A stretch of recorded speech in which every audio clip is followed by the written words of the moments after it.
Hello everybody, and welcome to part 1 of Correlation Talk, which is just going to be an overview of what correlation is. So the first thing that I want to do is revisit scatter plots, which hopefully you all have got through to this point. So scatter plots, as we said before, easiest way, or at least a very easy way, to look at the relationship between two variables. So in this case for height and weight, as height goes up, weight goes up as well. Well, when you are looking at a scatter plot like this, it's fairly easy to examine the data and see a general trend.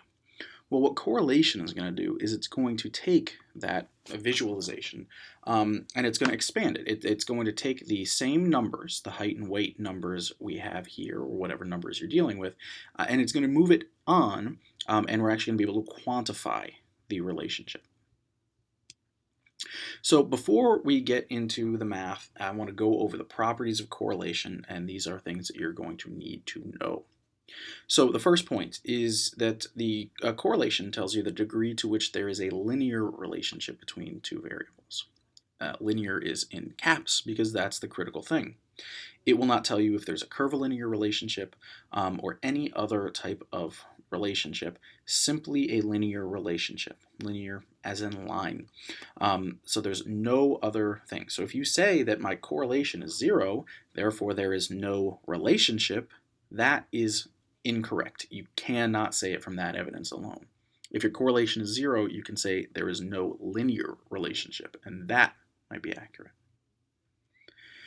Second, correlations are indicated by R sub xy, and that means the correlation between variable x and variable y. So you could also put the subscripts in for height and weight. You could do R sub hw or R sub xy. It doesn't really matter. The variables are just what they are. You can call them anything you want as long as you can keep them straight. The biggest problem people would have is if it was the correlation between height and happiness, you would not want R sub HH because you're not sure what the order is. So as long as you're clear, you can label it whatever you like. Third, correlations can range between -1 and +1.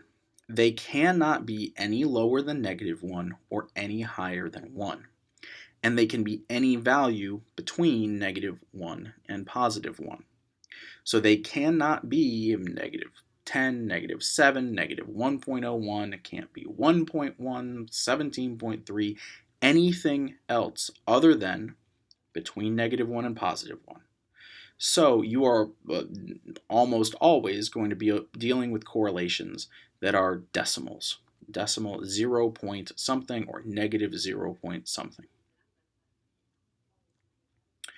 Continuing on, the sign of your correlation tells you if the relationship is positive or negative. So if there is no sign, it's positive, meaning as one variable goes up, so does the other. And if it's negative, means as one variable goes up, the other goes down.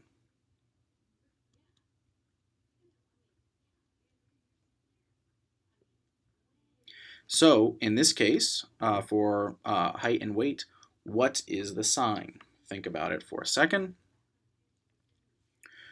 Well, as height is going up from 60 up to, or 60-ish up to 80, well, weight is also going up. It's going in this positive direction. So this would be a positive relationship between height and weight. If the points were up here to down here, that would be a negative relationship, meaning as one variable is getting higher, the other is getting lower. And I'm going to give you a couple examples here. So a correlation of 1, a straight line would look like this. A correlation of -1 would look like that, where it's a straight line going downwards. Similarly, a high positive correlation, positive meaning as you go up, the other variable goes up, positive correlation. Here, as this variable is going up, this one is getting down, so there'd be a negative correlation there. Similar here with the low positive and low negative correlation. And then when there's no correlation at all, you can't see a line here. There'd be a correlation right around 0 in this case. Here are a couple other examples of correlations. You can't really see anything in this upper left one. There's not real strong evidence that there is some general trend. Over here, you can see that it looks like in general it's kind of very gradually going up. Here, this is negatively going down fairly clearly, even more clearly here. But the bottom two are the ones to really take into account. This correlation here, this scatter plot, there's no linear relationship. There is clearly a relationship, a curvilinear relationship, but there is no relationship from a correlation perspective. So the correlation would be about 0. And finally, the lower right, there is also no correlation because as this variable goes up, there is no change in y. So as x increases, y doesn't change. So there's no relationship between them.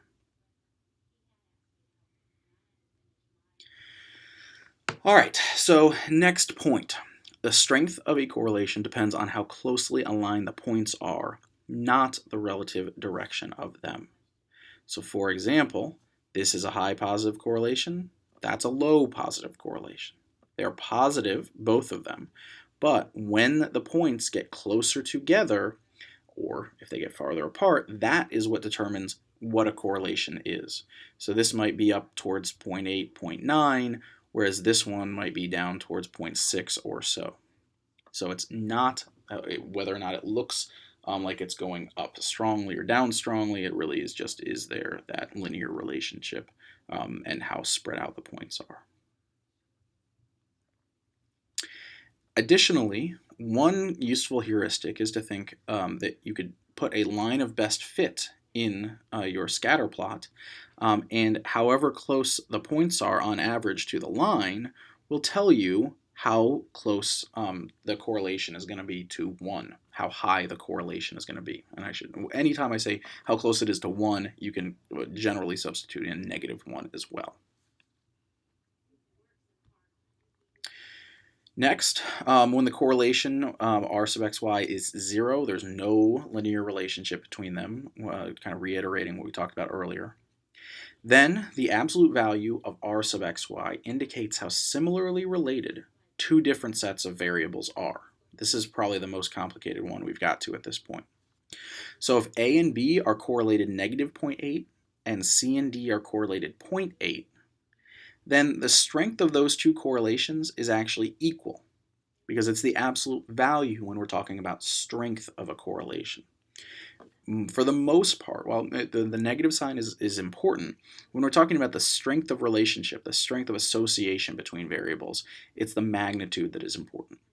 Because so many things can be negatively or positively related just depending on how you are scaling it. So while depression and trauma might be highly positively correlated, maybe there's a negative correlation that's similar, like happiness and trauma. Maybe the correlation between happiness and trauma and depression and trauma is relatively similar. So sometimes the signs don't matter as much.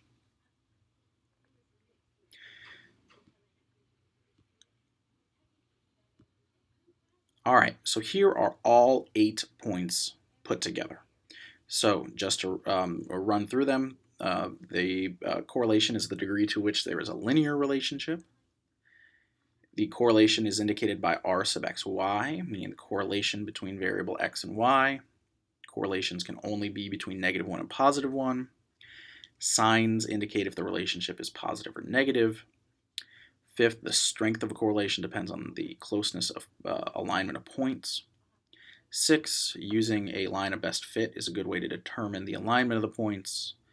7, when the correlation is equal to 0, there's no linear relationship. And the absolute value of r sub xy indicates how similarly related two different sets of variables are.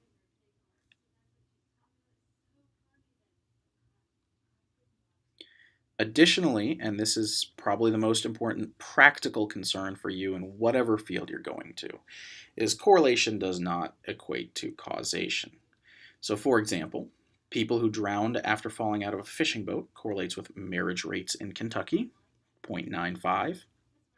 Divorce rate in Maine is correlated with per capita consumption of margarine in the United States, correlated 0.99, very high correlation. The number of people who died by becoming tangled in their bed sheets correlates with total revenue generated by skiing facilities. Per capita consumption of sour cream correlates with people who died by falling out of their wheelchair. So, hopefully, you can see that correlation does not mean causation. We do not think that the amount of sour cream that people are eating is causing people to fall out of their wheelchair and die. So it is really important to understand this term. So if you see some study that comes out and says X is correlated with Y, that's nice, but that does not mean that there is a causal relationship. All right, well, that's it for what we want to know about correlations theoretically. And then we'll get into the math and model talk going forward. So what do you need from this lecture? Know the properties of a correlation and know what correlations do not do, mainly imply causation.